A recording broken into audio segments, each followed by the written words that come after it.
Well, no parent ever is thinking, my kids are going to be born early. So at 30 weeks, I was doing fine, and all of a sudden, I started having some cramping, went to the doctor, and they put me in the hospital and tried to hold them off, but they were ready to be here. So on a Thursday, they sent me to UVA, and then by Friday, they were here. So they were born at 30 weeks. Ashton here was 3 pounds and 4 ounces. And then Ethan was 3 pounds, 8 ounces. And they were, like I said, born 10 weeks early. And my family was tremendous. They all came and helped out and were there praying with us. 19 minutes. And Ashton came into the world 19 minutes before his brother. So Ashton, it's 1:22. yes, he was born at 1:22. Ethan, do you remember? 1:41. Ethan was born at 1:41. I'm still doing it. Yeah. So Go somewhere. they came out, and there was a huge team of doctors and nurses and everyone taking care of us. And so they showed me Ashton, and we said, that's Ashton Malloy, and they took him away. It's a totally funny. Took him away in the little isolette, and then 19 minutes later, Ethan came along.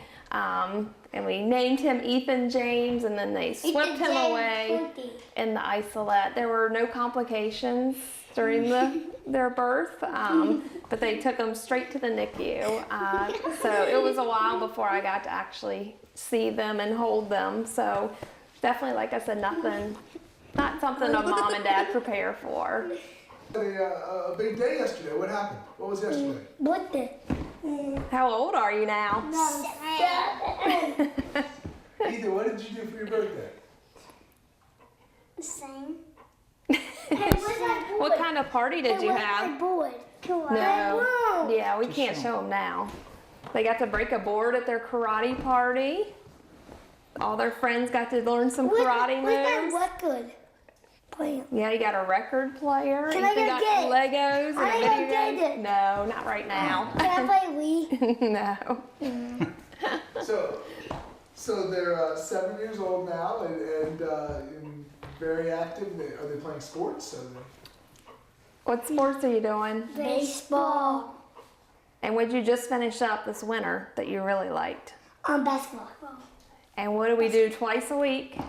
Karate. And what color belts do you have? Purple. Purple belts. And we're actually taking karate as a family. So we're all for So we all participate. We're all for purple belts. Very cool. Don't mess with this family. That's right. But it's hard to believe that was 7 years ago. But once we got to the NICU, the nurses were just absolutely amazing. The thought of, I was stayed in the hospital a few days, and then I was discharged, and the thought of going home without my boys was just unbearable. So the nurses just were so kind and explained everything that was beeping and going on. So it just kind of helped make me feel comfortable that these people are, here to take care of my boys. So made it a little bit easier to travel home. So we travel back and forth every day to visit them. I'm gonna put them down. It's fine. It's up to you. So no parent really prepares to have their children early, and we found out pretty early on we were expecting twins, and everything was going along as planned. And at about 30 weeks, I just started feeling different, had some cramping, so I went to the doctor, and they actually admitted me right then and there and said they wanted to try some different procedures, try some different medications to hold them off because I was so early. And they tried everything they could, but nothing was working. The two boys were ready to be here with us in the world. So I was taken to UVA, and I was there, got there on a Thursday, and by Friday morning they said it's time. So they prepped us and got us ready, and Adam got his little suit on and he was ready to go in. So I gave birth to Ashton Malloy first, and then 19 minutes later Ethan came into the world, Ethan James. They held him up. I got to look at him. There were, I don't know how many nurses and doctors in there. So it was just kind of, you know, all these people, but everyone was just so wonderful. They held up each boy so I could see them. I couldn't hold them, but they took them, held them up, and then put them in an isolette and then wheeled them away as they were born. And then I was taken back to the room, and Adam, you can kind of take over. Yeah, so once they were born, they took them down to the NICU and of course did all their assessments on them. And luckily they were basically healthy boys and just needed time to grow. And so they were given, they were put on CPAP so they were put on CPAP so they could help them breathe. They were given therapy for their lungs. They were given fluids and all the nutrition that they needed. So, and really the key to it all was the staff at the NICU and the nurses and the respiratory therapists and kind of everybody that was involved with their care. The whole team really made it.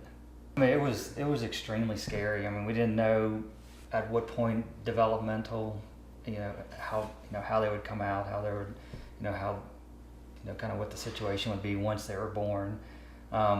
Luckily, they were given, I believe, some of the drugs and some of the medicines to kind of help the lungs develop before they were actually delivered. They actually took me in and did an ultrasound and gave us some weights that were even scarier. They were saying like 2 pounds something, and so I mean, just given that information sends you into panic mode. You're thinking, wow, that's really small, and you're comparing to things at the grocery store, like that's tiny. And then when they came along, they were actually 3 pounds 4 ounces and 3 pounds 8 ounces. Ashton Malloy was the one came out first, so, and then Ethan came out second. So they were a little bigger than what we were thinking they would be. So at first I wasn't able to hold them.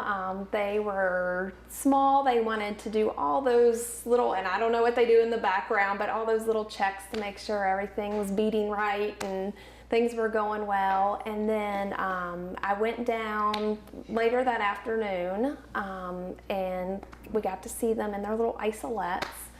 And then, I don't know, when did you hold for the first time? You held them before I did. Yeah, it was probably the next day. Yeah. Before I could actually hold them too, before they were stabilized enough and that they could be moved around and we could hold them. Yeah, so. They had all these, wires connected, monitoring their heart rate and breathing.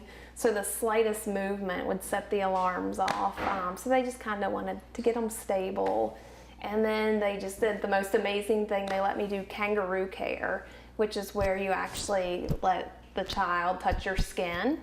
And they needed to be in the isolettes because they had a hard time keeping their body warmth at the right level. So with the kangaroo care, they would actually drop them in my shirt and they would have that skin contact, so that would raise their temperature to where it needed to be. So I actually got to hold them a lot because I could keep them warm against my chest.